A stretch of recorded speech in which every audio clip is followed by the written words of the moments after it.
अगर लाइफ में आपको सक्सेसफुल होना है, जीवन में कुछ बड़ा करना है, तो ऐसा आप मान के चल रहे हैं क्या कि आप जो कर रहे हैं वो सब कुछ सही है, आप में कोई बदलाव की ज़रूरत नहीं है and you are absolutely fine?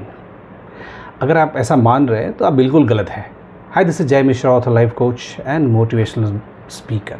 इस वीडियो के माध्यम से मैं बताने वाला हूँ वो सारी आदतें हैं, 6-7 ज़्यादा नहीं, जिसको अगर आप अडॉप्ट करते हैं, जिसकी आप प्रैक्टिस करते हैं, तो आप देखोगे कि आप लाइफ में सक्सेसफुल हो जाओगे, लोगों से अच्छे मकाम पे, लोगों से बढ़िया कर पाओगे, क्योंकि लोगों ने किया है। ये घिसी पिटी जो आपकी आदतें हैं ना, ये तंबाकू खा के सोने की और चबा के पान थूक के बात करने की, इन सब से आपकी भलाई नहीं होने वाली है। ये टीचर और मिडिल क्लास लाइफ है।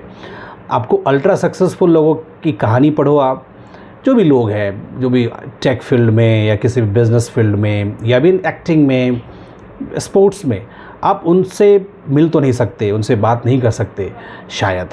अगर मिलते हैं, बात करते हो तो अच्छी बात है, बट उनके बारे में आप गूगल पे सर्च करिए, उनकी कुछ किताबें हैं उसको पढ़िए, तो आपको समझ में आएगा कि उनकी कुछ आदतें, उनकी तरीके, जीवन के ढंग आपसे, हमसे शायद अलग रहा है, इसलिए वो हाईली सक्सेसफुल लोग हैं। तो क्यों ना अपने जीवन को थोड़ा अच्छा बनाए। हर कोई चाहता है, और जो नहीं चाहता है उसका ज़िंदगी भर मलाल रहता है कि अरे यार मैं कर नहीं पाया। तो ये जो आपकी उम्र है 25, 30, 35, 40, this is the best time you can adopt certain qualities, inherit, कुछ करें, आप लर्न करें आप कुछ करने की, and see the changes, see the miracle in your life. So here I am gonna discuss with 7-8 effective tools, जिसको अगर आप लाइफ में अपनाते हैं तो यू विल बी सक्सेसफुल। पहली जो हैबिट मुझे समझ में आती है कि आपको प्रोएक्टिव बनना पड़ेगा। प्रोएक्टिव का मतलब है कि रिस्पॉन्सिबिलिटी लेनी पड़ेगी। सारा परेशानी ये है कि पर्सनल लाइफ में भी और प्रोफेशनल में भी कि हम रिस्पॉन्सिबिलिटी से भागते हैं। हम सोचते हैं कि ये काम कोई और कर लेगा, ये मेरे को नहीं करना है, और ऐसा करते करते लोगों में सर्कल ऑफ इन्फ्लुएंस जो होता है, जहाँ पे आप जीते हैं, जहाँ पे रहते हैं, वहाँ पे लोगों को लगता है कि ये बंदा इंटरेस्टेड नहीं है, तो फिर वो आपको जो रिस्पॉन्सिबिलिटी दे के आपको जो चीज़ें बड़ा करती है, आपको वो नहीं मिलेगा।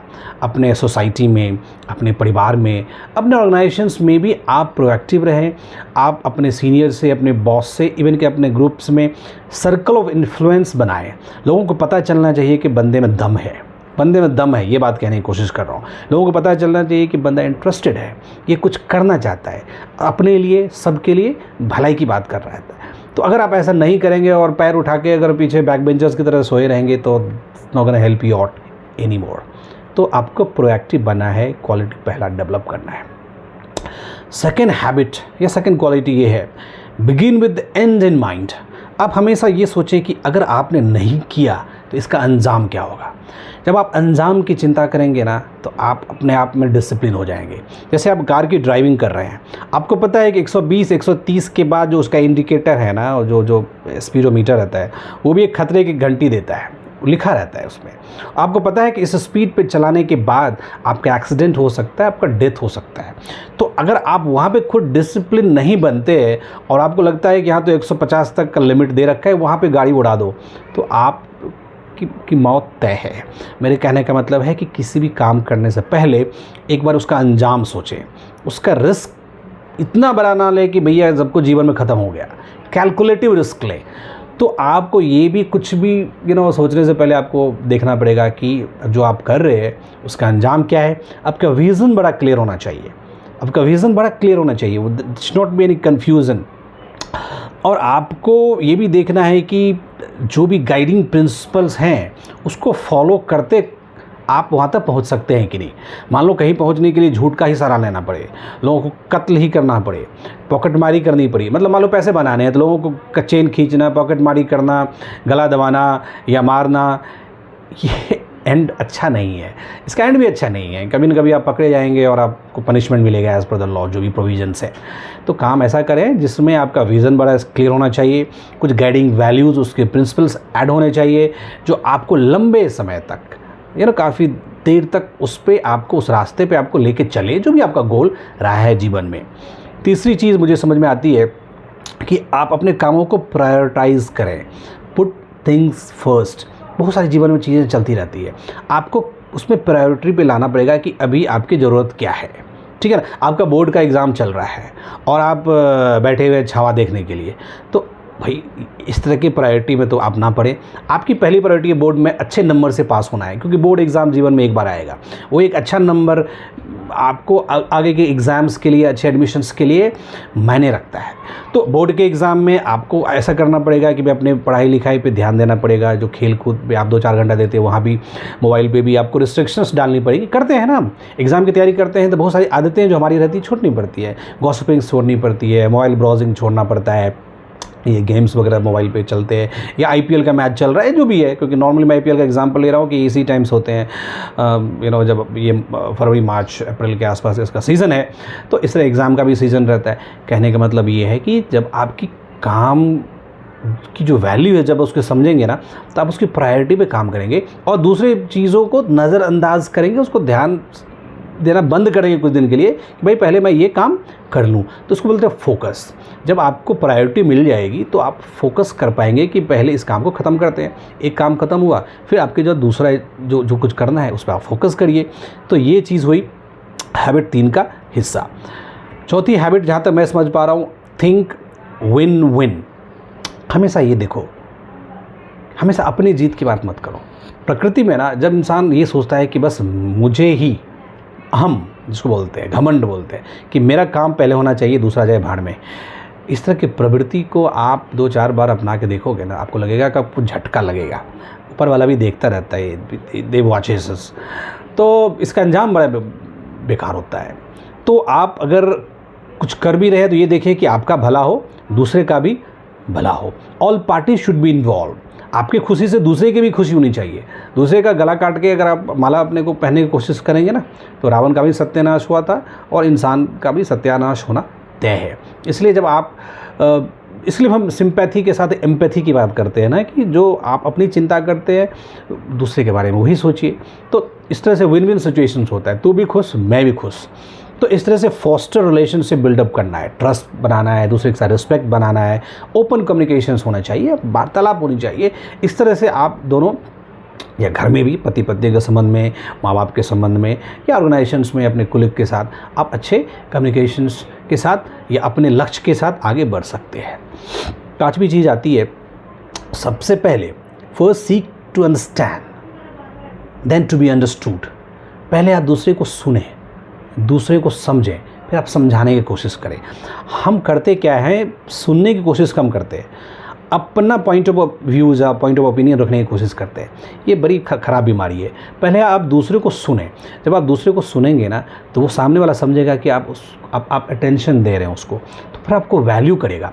आपने कोशिश भी किया होगा, कभी कभी आप किसी से बात करते हैं और बीच में कोई आपकी बात को सुन के काट देता है, या वो कुछ और बातें करने लगता है। इसका मतलब है कि उसको लगता है कि आपने कभी ना कभी उसको नज़रअंदाज किया होगा, या आपके बात करने का तरीका उसको पसंद नहीं है, या अब हो सकता है कि आप उसके लाइक माइंडेड बातें नहीं कर रहे हैं और अपना फेंके जा रहे हैं। कुछ लोगों की आदत होती है, वो अपना सब कुछ अपना ही फेंकता है कि मैं ऐसा, मैं वैसा, मैं ऐसा, और दूसरों की वैल्यू नहीं करता है। इसलिए ऐसा नहीं है। पहले आपको दूसरे को समझना है, फिर अपने आप को समझाने की कोशिश करिए कि आप क्या है। ठीक है, मेरा हमेशा इसे बिलीव रहा है कि आपको समझाने की ज़रूरत भी नहीं है। अगर आप अच्छा कर रहे हैं, आपके साथ अच्छा हो रहा है, तो चीज़ें अपने आप दिख जाती हैं। ठीक है ना, सब लोग समझ जाएंगे कि बहुत पैसा है, बहुत अच्छा एग्ज़ाम पास कर लिया, चेहरे की जो मासूमियत होती है उससे पता चल जाता है कि बंदा अंदर से खुश है या मलाली में जी रहा है या बदहाली में जी रहा है। तो ये हुआ कि दूसरे को आप पहले समझें, बाद में समझाने की कोशिश करें। छठी आदतें जो मैं बता रहा हूँ, 6 हैबिट, सिनर्जाइज। इसमें है कि आप अकेले कोई भी काम नहीं कर सकते। जब आपको लगता है कि आप अकेले नहीं कर पा रहे हैं, तो टीम बनाइए। टीम जब बनाएंगे, टीम स्पिरिट रहेगा, तो आप कहीं जब फंसेंगे, जब आपको एक एडवाइस की ज़रूरत पड़ेगी, तो you will get the advice, you will get the expert advice of an good opinion, and that help you to achieve in a better way. इसलिए आप अपने आसपास के लोगों को सिनर्जी बनाइए, अपने एक्सपर्टीज़ में, या अपने 1-2-4 मित्र ऐसे बनाइए, या अपने गुरु बनाइए, जो भी जिस लाइफ में आप जी रहे हैं, कि वो लोग जो आपके फील्ड में थोड़ा एक्सपर्ट हो, माहिर हो, वो आपको सुझाव देंगे। सुझाव जीवन में बहुत ज़रूरी है। दूसरों को समझना बहुत ज़रूरी है, दूसरों को सुनना बहुत ज़रूरी है। अकेले आप इतनी लंबी यात्रा नहीं कर सकते, क्योंकि ये जो सारी आदतें मैं बताने वाला हूँ हाईली इफ़ेक्टिव, हाईली सक्सेसफुल लोगों की कहानी है। ये रोड पे आलू प्याज कांदा बेचने वाली की कहानी नहीं है। ये कहानी, ये स्टोरी, ये हैबिट्स वो लोग हैं जो अल्ट्रा सक्सेसफुल लोग हैं, बिल गेट्स और स्टीव जॉब, इस तरह के लोगों की कहानी है। मुकेश अंबानी या अमिताभ बच्चन, इस तरह के लोग जो वंस अपॉन टाइम जिनका जन्म होता है, तेंदुलकर, तो इनकी क्वालिटीज़ से लिया गया ये जो मैं बता रहा हूँ रिसर्च, वो ये है। तो इस पर आप ध्यान दें। फिर कहता है शार्पेन द सॉ। आपने कभी देखा है बकरा काटने के लिए जब वो कसाई जाता है ना, तो अपने वो कुल्हाड़ी को या उसको जो वो काटने वाला होता है वो शार्प करता है। आप भी अपने टूल्स को शार्प करिए। आप जिस फील्ड में हैं, अगर आप किसी तरह के जॉब में हैं तो अपने स्किल्स को शार्प करिए। चीज़ें अपडेट होती रहती है, नए नए चीज़ें, टूल्स आते हैं काम करने के लिए, उस तरह की क्वालिफ़िकेशंस को ऐड करो। आप अपने कम्युनिकेशन स्किल्स को ठीक करो, अपने टूल्स को शार्प करो। नहीं करोगे तो फिर जैसे पहले टेस्ट बैच हुआ था तो उस तरह की बैटिंग हुआ करती थी, बाद में वनडे आया, वनडे की बैटिंग स्टाइल चेंज हो गई, अब T20 का ज़माना है, 20 ओवर में 250 रन बन रहे हैं, तो आपको अभिषेक शर्मा की तरह बैटिंग करना पड़ेगा। अगर वो अभिषेक शर्मा उस तरह के बैटिंग स्किल्स को प्रैक्टिस नहीं करेगा या दूसरे प्लेयर भी अगर प्रैक्टिस नहीं करेगा तो वो स्किल वो आज की रिक्वायरमेंट के हिसाब से मैच नहीं होगी। इसलिए होता है शार्पेन द सॉ। आपके जो टूल्स है या जो भी हथियार को तेज़ बनाओ, धार बनाओ, तो आपको अपने जीवन में भी धार बनाने की ज़रूरत है। फिर उसके बाद आता है physical, emotional, social, spiritual wellbeing. आपका शरीर सबको सही है और शरीर सही नहीं है, आप बीमार हैं तो फिर उसका भोगना व्यर्थ है। आप सोशल नहीं हैं, आपके 2-4 ऐसे मित्र नहीं हैं, परिवार में आपके संबंध अच्छे नहीं हैं, तो फिर सक्सेस का कोई पैमाना, मतलब उसका कोई मतलब नहीं है उस तरह के सक्सेस का। स्पिरिचुअल वेलबींग नहीं होना चाहिए। आप जिस गॉड में बिलीव करते हैं, जिस धर्म के हैं, उस धर्म में, इस्लाम में, या आप क्रिश्चियन हैं या हिंदू हैं, आप मंदिर जाइए, पूजा करिए, नमाज़ पढ़िए, चर्च जाइए, प्रेयर करिए। तो ये सब चीज़ें बहुत ज़रूरी है, लाइफ का एक हिस्सा है। हमेशा सीखने की कोशिश करिए, continuously learn and improve. Improvement की गुंजाइश हमेशा रहती है जीवन में।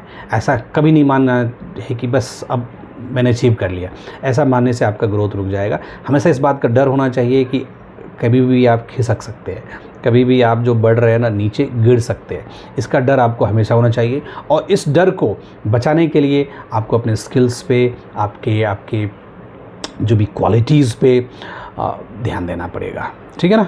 तो इसमें टेक अवेज क्या था कि आप अपने लाइफ को अगर पर्सनली बढ़ाना है जीवन में कुछ, तो रिस्पॉन्सिबिलिटी लेनी पड़ेगी, एक गोल ओरिएंटेड काम करना पड़ेगा कि भाई आप उसमें कर सकते हैं। इफ़ेक्टिव रिलेशनशिप बिल्ड करना पड़ेगा कि आपके संबंध है ना, उसमें ट्रस्ट, रिस्पेक्ट, ओपन कम्युनिकेशंस होना चाहिए, और हमेशा प्रायोरिटाइज़ करिए काम को, सेल्फ केयर करिए, खुद पे ध्यान दीजिए। कुछ लोग होते हैं खुद पे ध्यान नहीं देते, ये कभी मेरे में भी है, मैं भी कोशिश करता हूँ खुद पे ध्यान देने की। मैं आपकी बात कर रहा हूँ अभी, तो आप भी उस पर ध्यान दीजिए। By doing all this you see there will be miracle change in your habits, in your approach, in your knowledge, in your skills. और ये सब चीज़ें धीरे धीरे करते करते, और इसमें मैंने आपको बोला है कि आप जिसको भी स्पिरिचुअल वेलबींग भी ज़रूरी है, तो आपने सारी चीज़ कर ली, भगवान पे भी विश्वास कर लिया, तो अब बचा क्या? फिर तो ऊपर वाला कुछ ना कुछ देगा ही, और देता है। विश्वास रखिए, यू विल बी सक्सेसफुल। ये जो 5, 6, 7 आदतें मैं बनाई, इस वीडियो को दोबारा सुनो, आप समझने की कोशिश करो मैं कहने की कोशिश क्या कर रहा हूँ इसमें। And if you really do it honestly, you will succeed in life very fast. Thanks for watching. Video अच्छा लगे तो वीडियो को शेयर कर सकते हैं, कमेंट कर सकते हैं, लाइक कर सकते हैं। Thank you.